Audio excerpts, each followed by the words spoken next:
হাজারো ব্যথা বেদনার পরে ফিরে আসুনি তুমি আপন ঘরে। দিনের আলো তুমি ছড়িয়ে দিতে চলে গেলে মদিনায় মক্কা ছেড়ে। হে রাসূল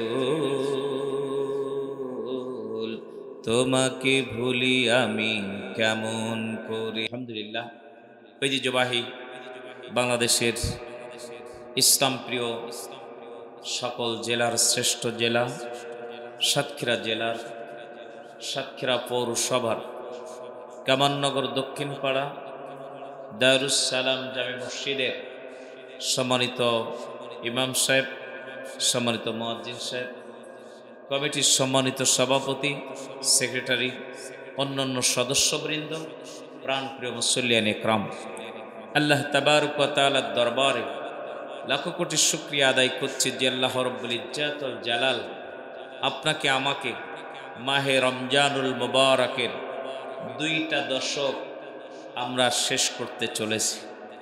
কয়টা দশক? 2টা, 3 ভাগের 2 ভাগ। সব জায়গায় 3কে প্রাধান্য দেওয়া হয়েছে। 3 সংখ্যাটাকে সবচেয়ে সর্বাধিক গুরুত্ব দেওয়া হয়েছে। আপনার আমার দেহের ভিতরে আল্লাহ পাক চোখ দান করেছেন 3টা। জোরে বলেন কয়টা? 3টা। আমরা পড়েছি 1 চন্দ্র, 2 পক্ষ, 3 নেত্র। 3টা করে চোখ আল্লাহ দান করেছেন, কিন্তু আপনি আমি দেখি 2টা। 3 নাম্বারটা আমাদের নাই, অন্ধ, বুঝে আছে। আমরা এটা দিয়ে কিছু দেখতে পাই না, কারণ এই চোখ দিয়ে যেটা দেখা যাবে সেইটার অনুসন্ধান আমরা করি না। এই চোখটা দিয়ে আল্লাহ রাব্বুল আলামিনের কুদরত, আল্লাহর নিজাম এবং আল্লাহ রাব্বুল আলামিনের কোরআনের মুজিজা দেখার জন্য আল্লাহ পাক 3 নাম্বার চোখ দান করেছেন। কিন্তু আমরা সেই কোরআনের কাছেই যাইতে চাই না, যে কারণে এই 3 নাম্বার চোখটা আমাদের অন্ধ হয়ে আছে। আল্লাহ পাক রব্বুল আলামিন কোরআন নাজিলের মাসে যেন আল্লাহ পাক আমাদের এই 3 নাম্বার চোখটাকে আল্লাহ উন্মুক্ত করে দেন, আবারও খুলে দেন। বলুন সুবহানাল্লাহ। সেই রমজানুল মুবারকের 2য় দশক আমরা আজকে শেষ করতে চলেছি। রহমত আমাদের কাছ থেকে চলে গিয়েছে, জানি না আমরা রহমত প্রাপ্ত হয়েছে কিনা। মাগফিরাত আজকের আমাদের কাছ থেকে চলে যাচ্ছে, জানি না আমরা মাগফিরাত পেতে পেরেছি কিনা। আগামীকাল তো নয়, আজকের ইফতার করার সাথে সাথে আমাদের কাছে এসে পৌঁছাবে নাজাতের দশক। আল্লাহ রাব্বুল আলামিন 2টা দশকের শেষ মুহূর্তে এনে আজকের আপনাকে আমাকে পৃথিবীর সবচেয়ে শ্রেষ্ঠতম জায়গা মসজিদে বাইতুল্লাহ আসার বসার যে মহান সুযোগ করে দিয়েছেন। ব্যবসা প্রতিষ্ঠানে থাকলে হাজার হাজার টাকা ঈদের শেষ দশক, রমজানের শেষ দশক আপনার ব্যবসা হতো, কিন্তু আপনি সব কিছুকে কোরবানি করে আল্লাহ রাব্বুল আলামিনের সন্তুষ্টির জন্য মসজিদে বাইতুল্লাহ আল্লাহর ঘরে আপনাকে মাকে আসার যে মহান তৌফিক দান করলেন যে আল্লাহ, সেই আল্লাহ পাককে খুশি করার জন্য তারই দেওয়া নিয়ামতময় বরকতময় পবিত্র জবানটা ছেড়ে দিয়ে শুকরিয়া আদায় করি। সকলে বলুন আলহামদুলিল্লাহ। দুরূদ ও সালাম বর্ষিত হোক বিশ্ব মানবতার মুক্তির দিশারি, সর্বযুগের সর্বকালের শ্রেষ্ঠ মহামানব বিশ্বনন্দিত নেতা আকায়েদে নামদার তাজেদারে মদিনা হুজুর আকরাম নূরে মুজাসসাম, মক্কার জ্যোতি মদিনার বাতি, আব্দুল্লাহ নয়নের টুকরা, মা আমিনার নয়নের পুতলি, জনাবে মুহাম্মদ রাসূলুল্লাহ সকলে বলেন সাল্লাল্লাহু আলাইহি সাল্লাম মাগফিরাত কামনা করি। 2য় দশকের শেষ মুহূর্তে আল্লাহ রাব্বুল আলামিন, তুমি আমাদের যাদের আব্বাকে নিয়েছ, যাদের মা চলে গেছে, যাদের ভাই চলে গিয়েছে, যাদের বোন চলে গিয়েছে, অনেকের স্ত্রী চলে গিয়েছে, অনেকের স্বামী চলে গিয়েছে, অনেকের সন্তান চলে গিয়েছে, আপনজন প্রিয়জন যারা চলে গিয়েছে, রমজানের চাঁদ যেদিনকে উদয় হয়েছিল সেদিনকে তারা সবচেয়ে বেশি খুশি ছিল, কিন্তু যখন শাওয়ালের চাঁদ উঠবে তখন সবচেয়ে বেশি তারা বেজার হবে। কারণ এই একটা মাস আল্লাহ রাব্বুল আলামিন তাদের কষ্ট থেকে, সমস্ত আযাব থেকে আল্লাহ মুক্ত করে দিয়েছিলেন। আবার শাওয়ালের চাঁদ ওঠার সাথে সাথে যদি আল্লাহ মাফ না করে দেন রমজানে, আবার শাস্তি শুরু হয়ে যাবে। তাই আমরা সেই মহান মালিকের দরবারে বারে ইলাহিতে কাই মনোবাক্যে হৃদয়ের সবটুকু ভালোবাসা উজাড় করে দিয়ে আল্লাহর কাছে দোয়া করি, আল্লাহ তুমি আমাদের সেই প্রিয় মানুষগুলোকে আল্লাহ এই রমজানের খাতিরে, কোরআন নাজিলের খাতিরে, রব্বুল আলামিন রহমত মাগফিরাত নাজাতের খাতিরে, আল্লাহ শবে কদরের খাতিরে আল্লাহ তুমি তাদের কবরগুলোকে মাফ করে দিয়ে দাও, বলো না আমিন। সম্মানিত হাজিরিন, আল্লাহ রাব্বুল আলামিনের মেহেরবানিতে আমরা 2টা দশক শেষ করতে যাচ্ছি। আজকে এমন একটা দশক আমাদের কাছে আসছে যে দশকটা হলো সবচেয়ে গুরুত্বপূর্ণ দশক, ঠিক কিনা বলেন? আমরা মাহফিলে, রাজনৈতিক স্টেজে যখন বক্তাগণ থাকে, অতিথিরা থাকে, সবার শেষে প্রধান অতিথি আলোচনা করে, ঠিক কিনা বলেন? গুরুত্বপূর্ণ আলোচনা শ্রবণ করে মানুষেরা, কর্মীরা, দায়িত্বশীলরা। কারণ সবার শেষে যিনি উঠবেন তিনি এমন মেসেজ দিবেন যে মেসেজটা অত্যন্ত ইম্পর্টেন্ট, অত্যন্ত গুরুত্বপূর্ণ, এবং সেই অনুযায়ী তাদেরকে সামনের দিকে আগাইতে হবে। ঠিক তেমনিভাবে আল্লাহ পাক রব্বুল আলামিন লাস্টের যে দশক আমাদের কাছে দিয়েছেন, এই দশকটা হলো আপনার আমার জীবনের সবচেয়ে শ্রেষ্ঠতম দশক। সেই দশকের ভিতরে এমন একটা রাত আছে, লাইলাতুন খায়রুম মিন আলফি শাহর, যেটা 1000 মাস আপনি ইবাদত করলে যে সওয়াব আপনার নামায়ে আমলেও আল্লাহ পাক দান করবেন। এই একটা রাত ইবাদত করলে আল্লাহ রাব্বুল আলামিন আপনার নামায়ে আমলে সেই পরিমাণ সওয়াব দান করবে, বলো সুবহানাল্লাহ। প্রায় 87 বছর, কত বছর? প্রায় 87 বছর এক রাতের ইবাদত, মাত্র একটা রাত। যদি আপনি আল্লাহকে সন্তুষ্ট করতে পারেন, একটা রাত, 86 বছর সামথিং, তো আমরা প্রায় 87 বছর, একটা রাতের ইবাদতে আল্লাহ রাব্বুল আলামিন এই পরিমাণ সওয়াব দান করবে, কি ঠিক কিনা বলেন? ব্যবসায়ী ভাইদের দেখেন না, সারা বছর ব্যবসা করে, দিলে ঢালা কাস্টমার, কিন্তু শেষ দশকে কাস্টমার বেশি, কি ঠিক কিনা বলেন? আল্লাহ রাব্বুল আলামিন শেষ দশকে আপনার আমার জন্য সবচেয়ে বেশি, এত বেশি আল্লাহ সওয়াব দান করছেন। আল্লাহ রাব্বুল আলামিন যে সওয়াব আপনি আমি জীবনে কখনো কল্পনাও করতে পারি না। আপনার আমার জীবনের যদি 30টা রমজান পায় আর 30টা রাত যদি আপনি আমি পেতে পারি, আল্লাহর কসম, পূর্বের যত উম্মতরা আছে এই উম্মতরা আপনার আমার ধারে কাছে আসতে পারবে না, আপনার আমার ধারে কাছে নিকটেও আসতে পারবে না। কারণ উম্মতে মুহাম্মাদীকে আল্লাহ রাব্বুল আলামিন এত পরিমাণ সওয়াব দিয়ে আপনাকে আমাকে তৃপ্তি দান করবেন, আপনার আমার চক্ষুকে শীতল করে দিয়ে দেবেন। জান্নাতে সব উম্মতের আগে আপনাকে আমাকে যাওয়ার আল্লাহ রাব্বুল আলামিন তৌফিক দান করে দেবেন, সুবহানাল্লাহ। আমার মুসলমান ভাইরা, রমজান মাস, তার ভিতরে 100 খান হলো সহিফা, ছোট কিতাব, আর 4 খানা হলো সবচেয়ে বড় কিতাব। 104 খানা কিতাব, 103 খানা কিতাবের ভিতরে যা আছে, যা ছিল আল্লাহর কোরআনের ভিতরে, আল্লাহ রাব্বুল আলামিন সবটাই দিয়ে আল্লাহ পাক কোরআনকে এমন একটা কিতাব দান করে দিলেন, নবীজি কথা বলতে বাধ্য হয়েছেন, আল ইয়াউমা আকমালতু লাকুম দীনাকুম ওয়া আতমামতু আলাইকুম নি'মাতি ওয়া রাদিতু লাকুমুল ইসলামা দীনা। আল্লাহ রাব্বুল আলামিন পরিপূর্ণ দ্বীন করে দিয়েছেন, দ্বীনকে পরিপূর্ণ করে দিয়েছেন আল্লাহ পাকের কোরআন দিয়ে, আল্লাহ রাব্বুল আলামিনের দ্বীন দিয়ে। কারণ 103 খানা কিতাবের ভিতরে যা আছে তা এই কিতাবের ভিতরে আছে। আর আল্লাহ পাক কিয়ামত পর্যন্ত উম্মতে মুহাম্মাদীর যা প্রয়োজন হবে আল্লাহ সেটাও এর ভিতরে দিয়ে জারণ মারণ শোধন করিয়া আল্লাহ একটা মহাশক্তির টনিক আপনার আমার জন্য দান করেছেন, যেটা শুধুমাত্র যদি আপনি সেবন করতে পারেন আপনার জীবনে কোনো রোগ থাকবে না। ওয়ানুনাজ্জিলু মিনাল কুরআনি মা হুয়া শিফাউ ওয়া রাহমাতুল লিল মুমিনিন ওয়া লা ইয়াজিদুজ জালিমিনা ইল্লা খাসারা।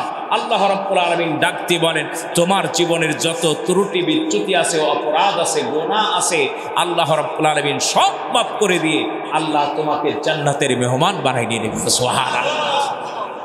আমার ভাইরা, কম কিন্তু আপনার আমাকে দান করে নাই আল্লাহ। 104 খানা কিতাব এই পৃথিবীতে আল্লাহ রাব্বুল আলামিন দান করেছে। প্রত্যেকটা কিতাব আল্লাহ পাক রমজানুল মুবারাকে নাজিল করেছেন। সুবহানাল্লাহ। সব কিতাব কোন মাসে?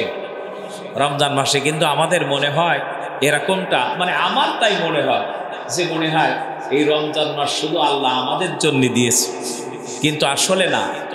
পৃথিবী আল্লাহ পাক যেদিন থেকে সৃষ্টি করেছেন সেদিন থেকে আল্লাহ রাব্বুল আলামিনের গণনায় মাস হচ্ছে 12টা। কয়টা? তার মানে রমজান মাস প্রত্যেকটা নবীদের সময় ছিল। আল্লাহ রাব্বুল আলামিন কোরআনুল কারীমের ভিতরে সে কথা উল্লেখ করে দিয়েছেন, ইয়া আইয়ুহাল্লাযীনা আমানু কুতিবা আলাইকুমুস সিয়াম কামা কুতিবা আলাল্লাযীনা মিন ক্বাবলিকুম লাআল্লাকুম তাত্তাকুন। আমি আল্লাহ রাব্বুল আলামিন তোমাদের পরে যেমন রোজা ফরজ করেছি, ঠিক তোমাদের পূর্ববর্তী নবীদের পরে ঠিক তেমনই ফরজ করেছিলাম। কিন্তু তাদের উপরে রোজা যেটা ফরজ করা হয়েছিল সেটা ছিল অত্যন্ত কঠিন রোজা। আল্লাহ রাব্বুল আলামিন আপনার আমার জন্য সহজ করে দিয়েছেন। সে সময় রোজা ছিল, রোজা থেকে কোনো লোক কথা বলতে পারবে না, কথা বললে রোজা ভেঙে যাবে। দেখছেন, কথা বললে রোজা ভাঙবে।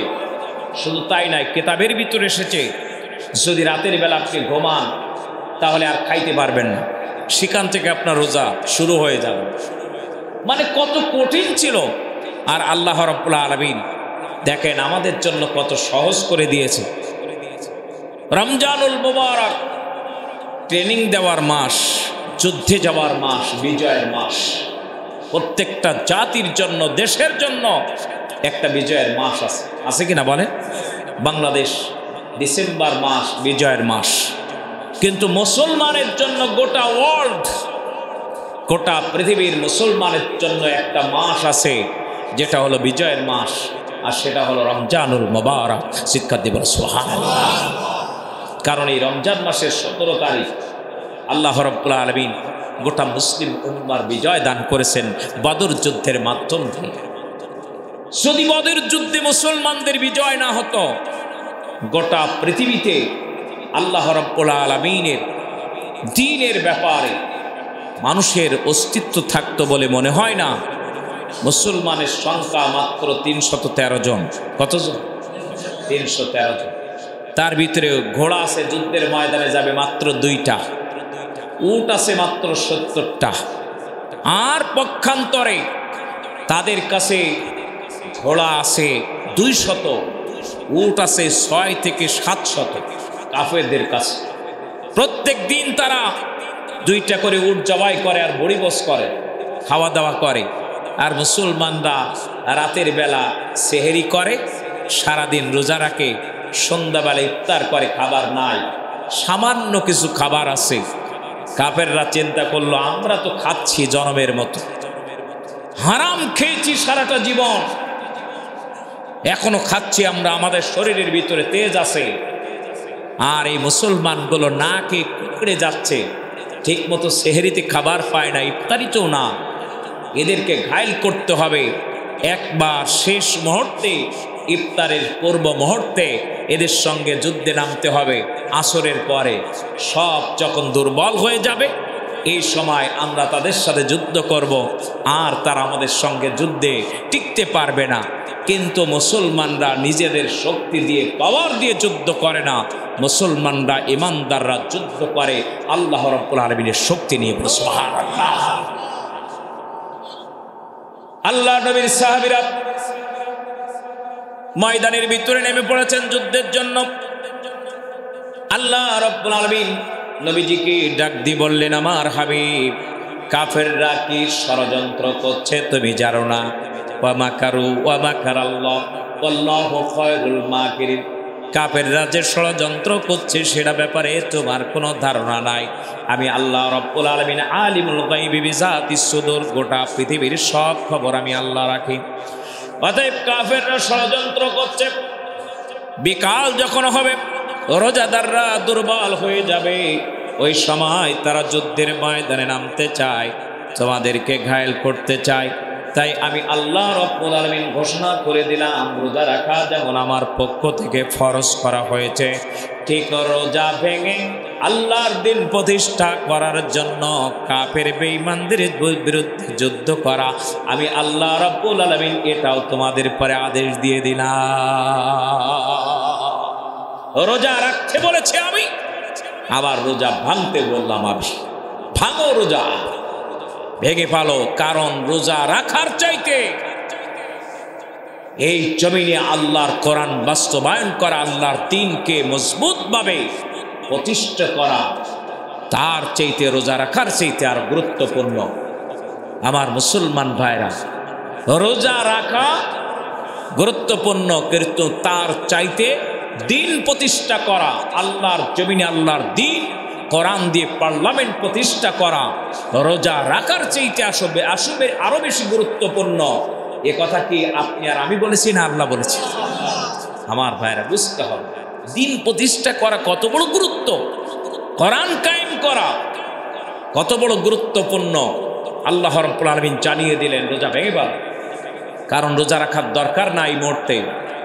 রোজা রাখলে দিন প্রতিষ্ঠা হবে না, দিন প্রতিষ্ঠা না হলে আগামী বছর থেকে তোমরা রোজা রাখতে পারবা না, তোমাদের রোজা রাখতে দেবে না, তোমাদেরকে পালিয়ে বেড়াতে হবে, তোমাদেরকে এমন জায়গায় থাকতে হবে যেখানে সেহরি খাওয়ার সুযোগ পাবে না, ইফতারিতে আসতে পারবে না, কারণ ইফতারি আর সেহরি খাওয়ার সময় তারা তোমাদেরকে এমনভাবে তোমাদের উপরে নির্যাতন করবে যেটা তোমরা সহ্য করতে পারবা না। তাই রোজা ভেঙে পালো, কারণ যদি দিন প্রতিষ্ঠা হয়ে যায় আগামী বছর থেকে রোজা রাখা তোমাদের জন্য সহজ হয়ে যাবে। তাহলে বোঝা গেল রোজার চাইতে দিন প্রতিষ্ঠা করা আল্লাহর দরবারে অধিক সর্বাধিক গুরুত্ব, এটাকে আগে প্রতিষ্ঠা করতে হবে। এই প্রতিষ্ঠা যদি আপনি করতে পারেন সব জঞ্জাল সমাজ থেকে পরিষ্কার হয়ে যাবে, ঠিক কিনা? আমার মুসলমান ভাই, নবীজি বললেন সাহাবীদেরকে রোজা ভেঙে ফেল, কিন্তু সাহাবীরা রোজা ভাঙছে না, ইতস্ত করছে। আল্লাহর নবী খুবই রাগান্বিত হয়ে গেলেন। নবীজির মুখটা রক্তবর্ণ ধারণ। আমার সাহাবীরা যারা ম্যান্ডেট দিয়েছে, যারা বলেছে হে আল্লাহর নবী আপনি যদি আগুনে ঝাঁপ দেন আমরা আগুনে ঝাঁপ দেব, আপনি যদি পানিতে লাফ দেন আমরা পানিতে লাফ দেব, যে পর্যন্ত আমাদের পক্ষে হেঁটে যাওয়া সম্ভব না সে জায়গায় যদি আপনি নিয়ে যান আমরা সেই জায়গা পর্যন্ত হেঁটে হেঁটে যেতে রাজি আছি। হে আল্লাহর নবী আপনার কাছে ওয়াদা করলাম আমরা এই কথা আপনার কাছে বলবো না। হযরতে মুসা আলাইহিস সালামের উম্মতেরা যেমন বলেছিল হে আল্লাহর নবী মুসা ততক্ষণ পর্যন্ত আমরা ওই প্রান্তে যাব না, ওই জায়গায় যাব না যতক্ষণ পর্যন্ত ওই জায়গা থেকে কাফের বেঈমানরা না সরে যাবে, ততক্ষণ পর্যন্ত আমরা ওখানে যেতে পারবো না। তুমি আর তোমার আল্লাহ যে কাফের আর বেঈমানদের সঙ্গে যে তোমরা যে যুদ্ধ করো, ফিরাউনের সঙ্গে যে তোমরা যুদ্ধ করো, আমরা যেতে পারবো না, আমরা এই কথা বলবো না। সেই সাহাবীরা আমার সাথে আসলো যুদ্ধ করার জন্য বদরের মাঠে, আর আমি নবী তাদেরকে রোজা ভঙ্গ করতে বলছি, অথচ তারা রোজা ভাঙে না। নবীজি প্রচণ্ড রেগে গেলেন, তাঁবুর ভিতরে চলে গেলেন। আল্লাহর নবী যখন তাঁবুর ভিতরে গেলেন আম্মা জান আয়েশা সিদ্দিকা রাদিয়াল্লাহু তাআলা আনহা অবজার্ভ করলেন নবীজি প্রচণ্ড রাগান্বিত অবস্থা আছে। আম্মা জান আয়েশা সিদ্দিকা রাদিয়াল্লাহু তাআলা আনহা ডাক দিয়ে বললেন ইয়া রাসূলুল্লাহ ইয়া হাবিবাল্লাহ হুজুর আপনার মুখটা এত রাগান্বিত অবস্থায় কেন দেখা যাচ্ছে, কারণটা কি? আল্লাহর নবী বললেন আয়েশা আল্লাহ রাব্বুল আলামিনের পক্ষ থেকে আদেশ হয়েছে রোজা ভঙ্গ করার জন্য, আমি নির্দেশ দিলাম, আমি আদেশ করলাম, কিন্তু সাহাবীরা তেমনভাবে সাড়া দিচ্ছে না, রোজা ভাঙতেছে না। আল্লাহর নবী কি স্ত্রী আম্মা জান আয়েশা সিদ্দিকা রাদিয়াল্লাহু তাআলা আনহা ডাক দিয়ে বললেন হে আল্লাহর নবী আপনি যদি অনুমতি দেন তাহলে আপনার কাছে একটা কথা বলতে চাই। আল্লাহর নবী বললেন অনুমতি দেওয়া হলো। বলছে আপনি কি রোজা ভেঙেছেন? নবীজি বললেন না আমি রোজা ভাঙি নাই। আমি তো রোজা ভাঙি না। আম্মা জান আয়েশা সিদ্দিকা রাদিয়াল্লাহু তাআলা আনহা পরামর্শ দিলেন, আপনি একটা পানির পাত্র নেন, উঁচু জায়গায় যান, যে দাঁড়িয়ে সাহাবীদের ডাক দিয়ে বললেন, দেখো আমি রোজা ভেঙে ফেললাম, তোমরাও রোজা ভাঙো। দেখবেন একজন আর রোজা অবস্থায় থাকবে না, সব রোজা ভেঙে ফেলবে। দেখছেন সাহাবীরা রসুল বলছে তাও রোজা ভাঙতে চাচ্ছে না, আর আমরা পর্দার ভিতরে যে খাওয়ার জন্য ব্যস্ত। শরীরের ভিতরে কোনো রোগ নাই, কোনো রোগ নাই, কোনো রোগ নাই, বালাই নাই, পর্দার ভিতরে ঢুকতেছে আর খাচ্ছে। দুঃখজনক হলেও সত্য, আজ সকালবেলার ঘটনা, বিব্রতকার অবস্থার মধ্যে পড়ে গেছে খাওয়ানদার মানুষেরা। প্রোগ্রাম চলছে আমাদের ব্রহ্মরাজপুর ইউনিয়নে, মুহাদ্দিস আব্দুল খালেক সাহেব মহিলা প্রোগ্রাম, খাদ্য বিভাগের দায়িত্ব আমার গাড়ির পরে দিচ্ছে। জিলাপি অর্ডার দিয়েছি, যা খাবার দাবার নেওয়ার, হোটেলে গেছি জিলাপি নেওয়ার জন্য। এখন যারা, আমি যেই ঢুকেছি, যারা খাচ্ছে তারা এখন কোন দিকে লুকায়, ঢুকে পড়েছে, হুজুর ঢুকে পড়েছে। আরে ভাই, তুমি আল্লাহকে ভয় করলে না, আল্লাহর প্রতি লজ্জা করলে না, আমার দিকে লজ্জা করে লাভ কি? লাভ আছে কোনো? আমি দেখলেও বাকি, না দেখলেও বাকি, আমি তো কিছু করতে পারবো না। আমার সন্তুষ্ট আর অসন্তুষ্ট দিয়ে তোমার কোনো ক্ষতিও হবে না, লাভ হবে না। কিন্তু তুমি তোমার মালিককে যে তুমি অসন্তুষ্ট করছো, মালিককে যে তুমি ধোঁকা দিচ্ছ, তুমি একবারও কি চিন্তা করেছো তুমি হোটেল থেকে খেয়ে তুমি তোমার কর্মস্থলে যেতে পারবা? তুমি সেইখান থেকে বাড়ি ফিরে আসতে পারবা? তুমি যাদের জন্য রোজগার করতে যাচ্ছ, সেই রোজগার করে তুমি যে বাড়ি আসতে পারবা? এটা কি তুমি একবারও চিন্তা করেছো?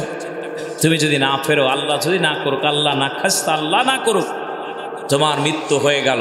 গত কয়েকদিন আগে আমাদের হাফেজ রবিউল ইসলাম প্রতল সাতক্ষীরা তারাবির নামাজ আদায় করতে করতে ওনার কিন্তু পা একটা অ্যাক্সিডেন্ট করে এভাবে এই হতে পারত না, এরকম সোজা হয়ে থাকত। আমি তো জানতাম না, আমাকে একদিন বললো যে ভাই আমি কিন্তু এই অবস্থা আমি পারি না, একটু সহযোগিতার হাত বাড়াইতে হবে। আমি বললাম ঠিক আছে। এই ভাইটা আমাদের সাতক্ষীরায় তারাবির নামাজের ইমামতি করছে, 4 রাকাত শেষ। কেউ কি জানতো যে রবিউল ভাই সময় এখানে শেষ? ইজা জা আজালুহুম লা ইস্তাখিরুনা সাআতা ওয়া লা ইস্তাকদিমুন, মৃত্যুর সময় যখন এসে যাবে, সে তারাবি পড়াক আর সে না পড়াক, সে মুসল্লি হোক আর ইমাম হোক, সেই অবস্থায় যে মালাকুল মউত তার কাছে এসে যাবে, পৃথিবীর কোনো মানুষ এই পৃথিবীতে কেউ বলতে পারবে না। কি ঠিক না ভাই? আমার ভাই রবিউল ভাই চলে গেল, রোজা রাখলো, ইফতারি করলো, মাগরিব আদায় করলো, ইশার নামাজ আদায় করলো, তারাবির নামাজে 4 রাকাত হয়ে গেল। আল্লাহ পাকের ডাক এসে গেল, রবিউল ভাইকে চলে যেতে হবে।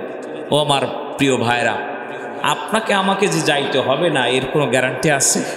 নাই।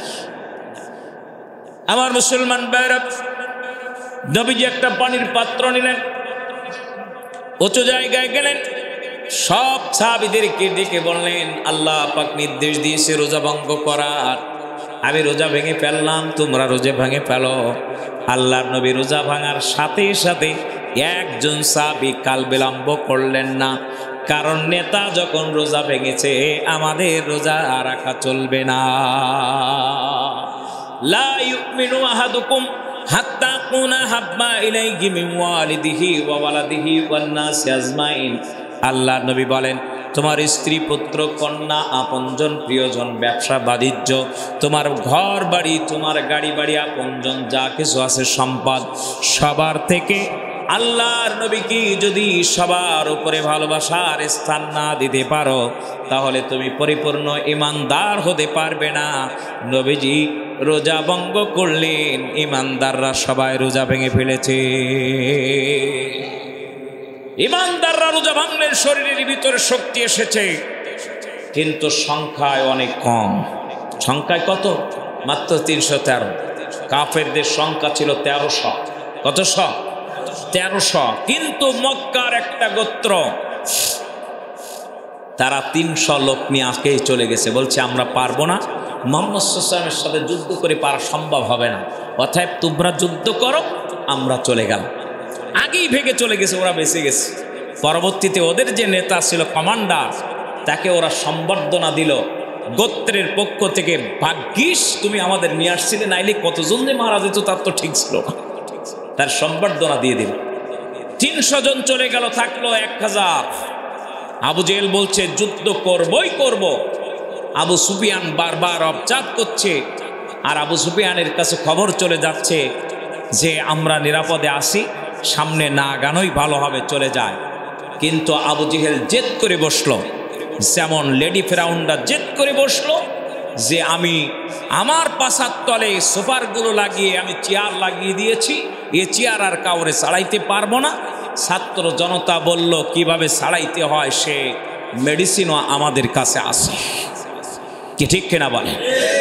ঠিক তেমনিভাবে আবু জেহেল এমনভাবে গেড়ে বসলো যে না, যুদ্ধ করবই করব। আল্লাহর নবী সিজদায় পড়ে গেলেন, আল্লাহ তোমার সাহায্য ছাড়া আমাদের কাছে তরবারি আছে মাত্র 60 থেকে 70 খানা, তাও ছোট বড়, ভাঙ্গা চোরা, আদা ভাঙ্গা এরকম। আর ম্যাক্সিমাম সাহাবীর হাতের ভিতরে শুধু খেজুরের ডাল, আর ওদের প্রত্যেকের হাতে তরবারি। যুদ্ধের পোশাক, ঘোড়া 600, উট হলো 6 থেকে 700, ঘোড়া 200, অস্ত্রপাতির অভাব নাই, খাবারের অভাব নাই। রব্বুল আলামিন ইমানদাররা যদিও তাদের ইমানই বলে বলিয়ান হয়ে সামনে আগাচ্ছে, কিন্তু তোমার সাহায্য ছাড়া আমি সামনে আগাইতে পারবো না। আল্লাহ রব্বুল আলামিন কোরআনুল কারীমের ভিতরে ঘোষণা করে দিলেন, আমি আল্লাহ রব্বুল আলামিন তাদের জন্য 3000 ফেরেশতা নাজিল করে দিয়ে দিলাম। সুবহানাল্লাহ। কত হাজার? 3000 দিলে আর লাগে? পরবর্তীতে যারা গ্রেপ্তার হয়েছিল, 70 জন গ্রেপ্তার হয়েছিল কাফেরদের, তারা বলছিল রাসূলের সাহাবীদের কাছে যে ভাই তোদের সংখ্যা কত ছিল একটু বল দিন। বলছে কেন, আমরা তো 313 জন, তার ভিতরে ছোট বাচ্চা ছিল 2টা। বলে আরে না, শুধু তো দেখছি তোদের মাথা টুপিওয়ালা আর টুপিওয়ালা। যুদ্ধের ময়দানে খালি টুপিওয়ালা টুপিওয়ালা দেখলাম। একজন যখন মাছ শুরু করেছে দুমদাম করে পিঠের পরে পড়তেছে, আমরা তো টিকতে পারতেছি না। কিন্তু আল্লাহ রাব্বুল আলামিন বলছেন, আমার হাবিব আমি তোমার সাহায্যের জন্য, দ্বীনের সাহায্যের জন্য আমি 3000 ফেরেশতা পাঠিয়ে দিয়েছি। ফেরেশতারা এমন পিটান পিটাইছে, আবু জেহেল আর তার দোসররা ওই জায়গায় কুকুরের মতো তাদেরকে হত্যা করা হয়েছে।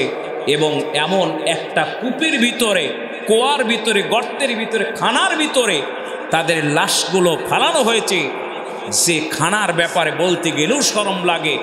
মা বোনেরা প্রতি মাসে অসুস্থ হলে যে কাপড়গুলো ফালায় যে কূপের ভিতরে, আল্লাহ নবী বললেন ওই কূপের ভিতরে এদের ফালাও, কারণ ওই নোংরা কাপড়ের চেয়ে আরো নোংরা হলো এরা।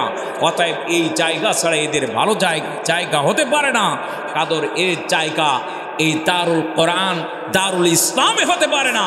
এদের জায়গা হবে দারুল হার্ব, এদের জায়গা হবে হিন্দুস্তানে, এদের মূল্যে ওদের জায়গা হবে, কবর হবে হিন্দুস্তানে। কারণ মুসলমানদের এই দেশে এদের কবর হওয়ার সুযোগ নাই, কারণ তারা যে নির্যাতন আর নিষ্পেষণ করেছে জাতির উপরে, অতএব এদের কবরও এই দেশে হওয়ার আর কোনো সুযোগ নাই, ঠিক না? আমার মুসলমান ভাইরা, আল্লাহ রাব্বুল আলামিন বিজয় দিলেন মুসলমানদেরকে এমনভাবে, মুসলমানরাও কল্পনা করতে পারে না যে 313 জনের এই ছোট্ট ক্ষুদ্র কাফেলা 1000 সশস্ত্র বাহিনীর সাথে যুদ্ধ মোকাবেলা করে তারা ময়দানে টিকে থাকতে পারবে। কারণ এখানে আল্লাহর সাহায্য ছাড়া কোনো অবস্থায় কোনো প্রকার সম্ভব হতে পারে না, ঠিক না? ছাত্র জনতার কাছে নাই কামান, নাই বিমান, নাই স্টেনগান, নাই K47, নাই রিভলভার, নাই কোনো বন্দুক, নাই কোনো গ্রেনেড, শুধুমাত্র আছে ইটের গোটা। আর সশস্ত্র বাহিনীর কাছে আছে অসংখ্য অস্ত্র। ছাত্র জনতা যখন তাকবীর ধ্বনি দিয়ে সামনের দিকে আগালো, অস্ত্র সমর্পণ করতে তারা বাধ্য হয়েছে। আল্লাহ রাব্বুল আলামিনের রহমত হয়েছে, করুণা হয়েছে। আল্লাহ পাক জাতিকে এমনভাবে মুক্ত করে এই রমজান মাসে এত নির্বিঘ্নে মানুষেরা রোজা রাখতেছে, এবং দ্রব্য মূল্য প্রত্যেকটা মানুষের ক্রয় ক্ষমতার ভিতরে আল্লাহর মেহেরবানিতে রয়ে গেছে, ঠিক না? সেনাবাহিনী ঘুরতেছে, শুধু বাড়াই দেখেন, চামড়া থাকবে না পিছনে, ওই চামড়া সব লাঠির আগা দিয়ে উঠে আসবে, ঠিক না? অতএব জাতির কাছে এটাই দরকার, এটাই জাতি চেয়েছিল। রমজান মাসে কষ্ট হবে না, ক্রয় ক্ষমতার ভিতরে থাকবে। আল্লাহর মেহেরবানিতে সেটা হচ্ছে। এটা অনেক মানুষের ভালো লাগতেছে না, আগের মতো দুমদাম করে মেরে কেটে কাপড়ের দোকানে যেয়ে খাবারের দোকানে যেয়ে আনতে পারতেছে না। এটাই কলিজার ভিতরে জ্বালা যন্ত্রণা শুরু হয়ে যাচ্ছে। ওই যন্ত্রণা গ্রহণ করে আর লাভ নাই। ঠান্ডা পানি দিয়ে ঠান্ডা করে নেন, কোরআন দিয়ে ঠান্ডা করে নেন, কোরআনের কাছে মাথা নত করেন, ঠিক না? আমার মুসলমান ভাইরা, যে কথা বলছিলাম, প্রত্যেকটা কিতাব নাজিল হয়েছে কোরআনুল কারিমে। যেহেতু এই দশকে কোরআন নাজিলের দশক, সেজন্য কথাটা বলতে হবে। হযরত ইব্রাহিম আলাইহিস সালামের উপরে সহিফা নাজিল করলেন আল্লাহ রাব্বুল আলামিন একদম প্রথম রমজানে। সুবহানাল্লাহ। প্রথম রমজানে দেখা গেছে 100 সহিফা, যেগুলো আল্লাহ পাক রমজানের প্রথম দশকের ভিতরে আল্লাহ সবগুলো নাজিল করে দিয়েছেন আল্লাহর পয়গম্বরদের কাছে।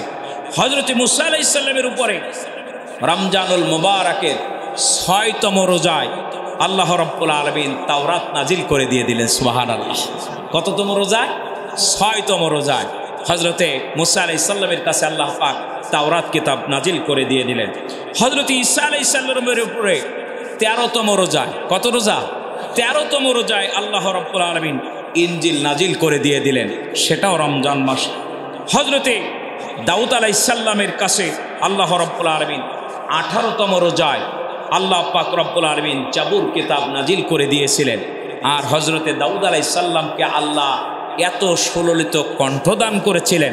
আমি গত জুমায় আপনাদের কাছে বলেছিলাম যে আল্লাহ রাব্বুল আলামিন প্রত্যেকটা পয়গম্বরকে যে কোয়ালিটি দান করেছেন, আল্লাহর নবীকে সব পয়গম্বরের কোয়ালিটি আল্লাহ রসুলকে দান করেছেন। সুবহানাল্লাহ। দাউদ আলাইহিস সালামের তেলাওয়াত শুনে উড়ান্ত পাখিরা এভাবে থেমে যেত। সাগরের ভিতরে মাছগুলো তেলাওয়াত শুনে পাগলের মতো ছুটে চলে আসত। দাউদ আলাইহিস সালাম সাগরের কিনারায় পানির পাশে বসে বসে জবুর কিতাব তেলাওয়াত করতেন সুললিত কণ্ঠে, আর মাছগুলো সব পাগলের মতো চলে আসত। আল্লাহর নবীকে আল্লাহ রাব্বুল আলামিন এত সুললিত কণ্ঠদান করেছিলেন, রাতের বেলা যখন তেলাওয়াত করত, যারা নবীকে খুন করতে চায়, মার্ডার করতে চায়, বিরোধিতা করে, আবু জেহেল, আবু লাহাব, উতবা, সাইবা, মুগিরা, মাছ তো বোঝে না, আর এ হারাম করেরা তো সব বোঝে, কি ঠিক কেরা বলেন? সেই আবু জেহেল পর্যন্ত রাতের বেলা রসুলের এই তেলাওয়াতের সুরের মর্সনায় ঘরের ভিতরে থাকতে পারে না। আল্লাহর নবীর তেলাওয়াত শুনে পাগলের মতো ঘর ছেড়ে সবার অজান্তে আল্লাহর নবীর ঘরের পাশে যে চুপ করে দাঁড়িয়ে দাঁড়িয়ে তারা কোরআনের তেলাওয়াত শুনে চিৎকার দিল সুবহানাল্লাহ। গতদিন দেখছিলাম আল্লামা ডক্টর মিজানুর রহমান আল আজহারি সাহেবের আলোচনার ভিতরে একজন পুরোহিত, তার গায়ের ভিতরে সব পোশাক আছে, কপালে তিলক পরা আছে, ধুতি পরা আছে। দেখলাম উনি একটা খুঁটির গোড়ায় তিনি বসে বসে আলোচনা শুনছেন। আর ক্যামেরাম্যান তো আমাদের এহসান মাহবুব জুবাইরের মতো, এরা খুব কিন্তু ট্যালেন্টফুল, এরা এগুলো খুঁজে বেড়ায়। হ্যাঁ, দেখলাম ক্যামেরাম্যান এই জায়গায় ধরে রেখেছে এবং তিনি দেখাচ্ছেন, দেখেন আজহারি সাহেবের আলোচনা মাহফিলের ভিতরে ইনারাও আসছেন। তার মানে তারাও জানে যে এই বিধানটা হলো পৃথিবীর সর্বশ্রেষ্ঠ বিধান, এই কিতাবটা হলো পৃথিবীর সবচেয়ে সুন্দর কিতাব। সুবহানাল্লাহ।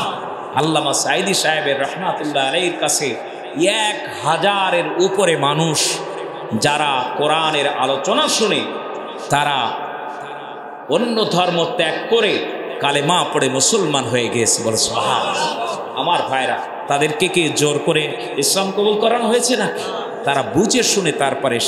আমার মুসলমান ভাই, কোরআন এমন একটা কিতাব, এর কাছে যদি কেউ আসে, এই কোরআন তাকে হেদায়েতের রাস্তা দেখায় আল্লাহর জান্নাত পর্যন্ত পৌঁছে দিয়ে দেয়। বলে সুবহানাল্লাহ।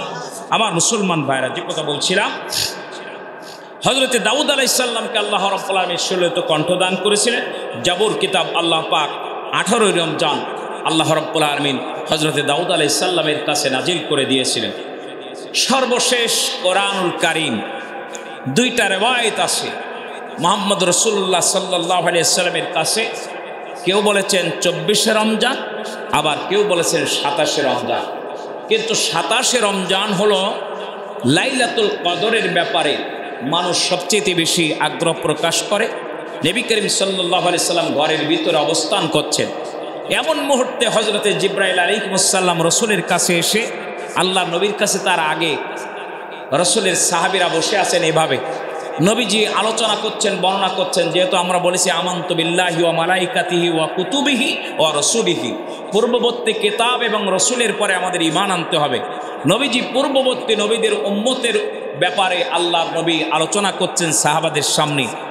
আল্লাহর নবী বললেন, পূর্ববর্তী বনি ইসরাইলের যে সমস্ত মানুষেরা ছিল তাদের হায়াত আল্লাহ পাক এত দান করেছিলেন, যারা দীর্ঘদিন পর্যন্ত শত শত মাস যারা ইবাদত করেছে, শত শত বছর যারা ইবাদত করেছে, দিনের বেলা রোজা থেকেছে, রাতের বেলা দাঁড়িয়ে নামাজ আদায় করেছে, আবার রোজা থাকা অবস্থায় ঘোড়ার পিঠে চড়ে তারা আল্লাহর দিন প্রতিষ্ঠার জন্য তারা যুদ্ধ করেছে। এইভাবে রসুল যখন বললেন যে তাদের বয়স আল্লাহ পাক 600 বছর 700 বছর এরকম দান করেছেন, আবার এরকমভাবে আল্লাহর নবী যখন তাদের সামনে বর্ণনা করছেন 1000 বছর তাদের বয়স ছিল, এভাবে বর্ণনা করছেন। সাহাবীদের ভিতর থেকে একজন সাহাবী বলেন, ইয়া রাসূলুল্লাহ, তাহলে তো আমরা ধরা হয়ে গেলাম। আল্লাহর নবী বললেন, কি ধরা? সাহাবী বলেন, ইয়া রাসূলুল্লাহ, পূর্ববর্তী নবীরা যদি 100 বছর তারা হায়াত পেয়ে থাকে, 200 বছর যদি হায়াত পেয়ে থাকে, 500 বছর যদি হায়াত পেয়ে থাকে, আর এমনি করে তারা যদি রোজা রেখে থাকে, রাতের বেলা নামাজ আদায় করে থাকে, আবার দিনের বেলা তারা যদি যুদ্ধ করে থাকে, আপনি একটু চিন্তা করুন, আমাদের গড় আয়ু 60 থেকে 70 বছর, 80 বছর, তার বেশি আমাদের গড় আয়ু নাই। তাহলে তো আমরা এত কম সময়ের ভিতরে আল্লাহর ইবাদত বন্দেগী করে সন্তুষ্ট অর্জন করে ওই সমস্ত সাহাবীদের, ওই সমস্ত ব্যক্তিদের কাছাকাছি আমরা যেতে পারবো না। হে আল্লাহর নবী, তাহলে তো আমরা ইবাদতে পিছিয়ে গেলাম। নবীজির সাথে সাথে মনের ভিতরে একটা খটকা লেগে গেল, নবীজির মুখটা মলিন হয়ে গেছে। আল্লাহর নবীর মুখটা মলিন হয়ে যাক, আমার আল্লাহ পাক জীবনে কখনো সেটা চায় না। নবীজির সাহাবীদেরকে মসজিদে নববীতে রাখলেন, নবীজি হুজরার ভিতরে চলে গেলেন, মনটা মলিন, মুখটা মলিন। আল্লাহর নবী মুখটা মলিন করে বসে আছেন। জিবরাইল আলাইহিস সালাম এসে হাজির হয়ে গেল। আল্লাহর নবীকে ডাক দিয়ে বলেন, রাসূলুল্লাহ, আপনি মুখ মলিন করে থাকলে আল্লাহ রব্বুল আলামিন বড় কষ্ট পান, তাই আপনাকে সুসংবাদ দেওয়ার জন্য এসেছি। আল্লাহ পাক রব্বুল আলামিন রমজানুল মুবারাকের এমন একটা রাত আপনার উম্মতের জন্য নির্ধারণ করে দিয়েছে, একটা রাত যদি তারা ইবাদত করে আল্লাহ রব্বুল আলামিন 1000 মাস ইবাদত করলে যে সওয়াব পাবে, এক রাত ইবাদত করলে আল্লাহ রব্বুল আলামিন নামায় আমলে সেই সওয়াব দান করে দিয়ে দেয়। ইন্না আনসালনাহু ফি লাইলাতিল কদর ওয়া মা আদরাকা মা লাইলাতুল কদর লাইলাতুল কদরি খায়রুম মিন আলফি শাহর। সুবহানাল্লাহ। নবীজি আনন্দে আত্মহারা। তাফসীরের ভিতরে এসেছে জিবরাইল আলাইহিস সালাম দিনটাকে নির্দিষ্ট করে দিয়ে দিলেন, নির্দিষ্ট করে দিলেন। নবীজি আনন্দে আত্মহারা। একটা রাত আমার সাহাবীরা, আমার উম্মতেরা সবার আগে চলে যাবে। যদি 30টা রাত পায় তাহলে দেখেন 30,000 বছর, কি ঠিক কিনা ভাই?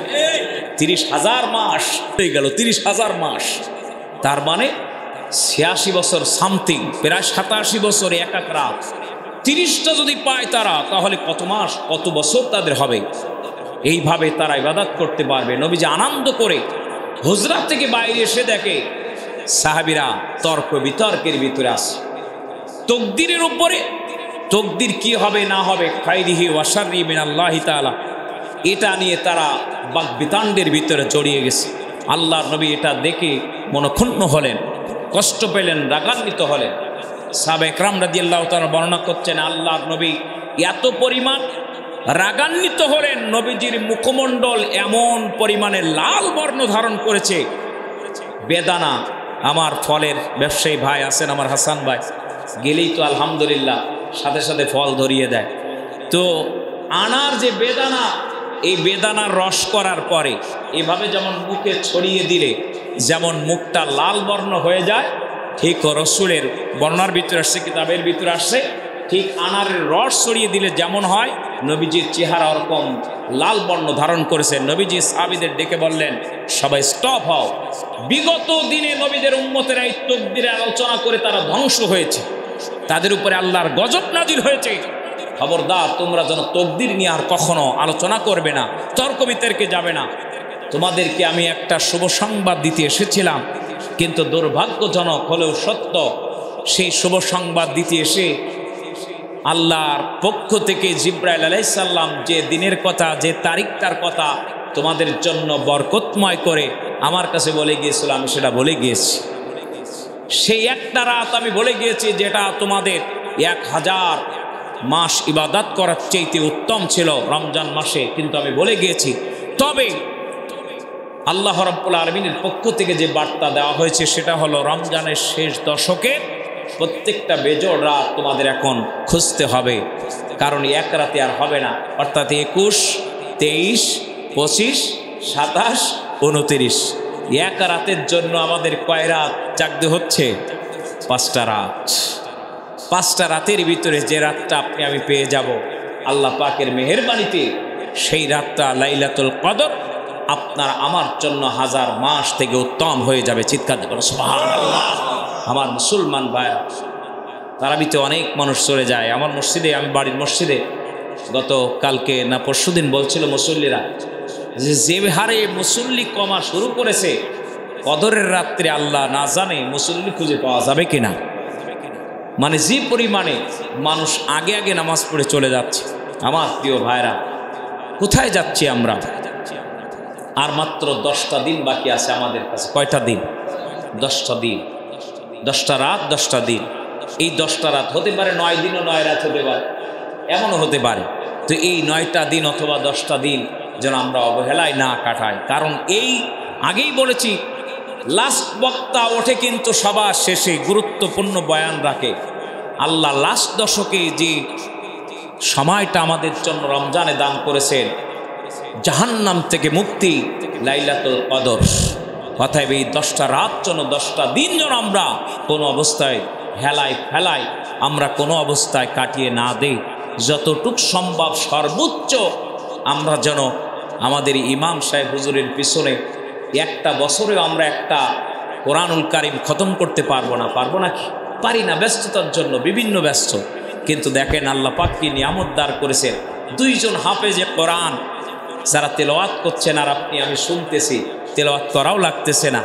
আল্লাহ রাব্বুল আলামিন তাদের যে সওয়াব দিবেন আমাদের তার থেকে একটু বেশি দেবেন, কারণ ওনারা তো তেলাওয়াত করছেন আর আমরা ধৈর্য ধারণ করে শুনতেছি দাঁড়িয়ে দাঁড়িয়ে। এই জন্য আল্লাহ পাক রব্বুল আলামিন তেলাওয়াতকারীর চাইতে যারা শ্রবণকারী হবে তাদেরকে আল্লাহ পাক আরও সওয়াব বাড়িয়ে দেবেন। সুবহানাল্লাহ। এই জন্য আল্লাহ পাক যেন এই 10টা রাত আমাদের জন্য হেলায় ফেলায় না যায়। শেষ কথার দিকে আসে। আজকের আসরের নামাজের পরে মাগরিবের আগে ইতিকাফে বসতে হবে। আমাদের কিছু ভাইরা তারা নিয়ত করেছে ইতিকাফ করার। আর যদি কোনো ভাই থাকেন আমাদের কামাননগর দক্ষিণ পাড়া দারুস সালাম জামে মসজিদে ইতিকাফ করবেন, ইনশাল্লাহ আপনারা ইতিকাফ করবেন। আমাদের সঙ্গে মুয়াজ্জিন সাহেব হুজুর বলছিলেন যদি এরকম কেউ থাকেন আপনারা ইতিকাফ করবেন। আর আজকের আমাদের ইফতার মাহফিল আছে এইখানে ইফতার মাহফিল আছে। এই জন্য আপনারা সকলে আসরের নামাজ এইখানে জামাতের সাথে আদায় করবেন এবং ইফতার মাহফিলে সকলে শরিক হবেন। বেশি বেশি করে আমরা এই মাসে, এই লাস্ট দশকে যেন আমরা দান সৎকা করতে পারি। আর এটা মনে করবেন না দান করা মানে শুধু টাকা দান করা। আমরা তো আসলে হুজুররা এটাই বুঝিয়ে ফেলেছি, পাবলিকও এটা বুঝে গেছে। দান করা মানে শুধু টাকা দান নয়। আপনি একটা কদম ভালো কাজের দিকে এগিয়ে গেলেন, নামাজের দাওয়াত দিলেন, এটা আপনার দান, এটা আপনার কুরবানি, এটা আপনার জীবনের সবচেয়ে বড় দান। আপনি একটা সালাম দিলেন, একবার মুসাফা করলেন, একবার হাসি দিয়ে কথা বললেন, আপনি একটা খুরমা খেজুর খাওয়ালেন, আপনি 1 গ্লাস পানি আগাই দিয়ে তাকে খাওয়ানোর ব্যবস্থা করে দিলেন। প্রত্যেকটা কাজ আল্লাহ রাব্বুল আলামিন, রাসূল বলেছেন 1 থেকে 70, আর আল্লাহ কোরআনুল কারিমে বলেছেন সে তুমি একটা ভালো কাজ যদি করো আমি আল্লাহ রাব্বুল আলামিন 10 গুণ আমি বৃদ্ধি করে দেব। তাহলে 70 আর 10 যদি গুণ করা হয় 700 গুণ ইজিলি আপনাকে আল্লাহ রাব্বুল আলামিন আপনাকে আমাকে দান করে দিবে। এই জন্য আমার ভাইরা, এই সময়টা যেন আমরা অবহেলায় না পার করে দিয়ে দেই। যে যতটুকু সম্ভব, যতটুকু যেভাবে পারি আমরা সহযোগিতা করি, দান করি। ভালো কাজে আমরা আমাদের হাত পা, আমাদের নাসিকা, আমাদের মুখটাকে আল্লাহ রাব্বুল আলামিন যেন বাড়িয়ে দেবার তৌফিক দান করে সেবে আল্লাহুম্মা আমিন। আমা তৌফিক ইল্লা বিল্লাহ।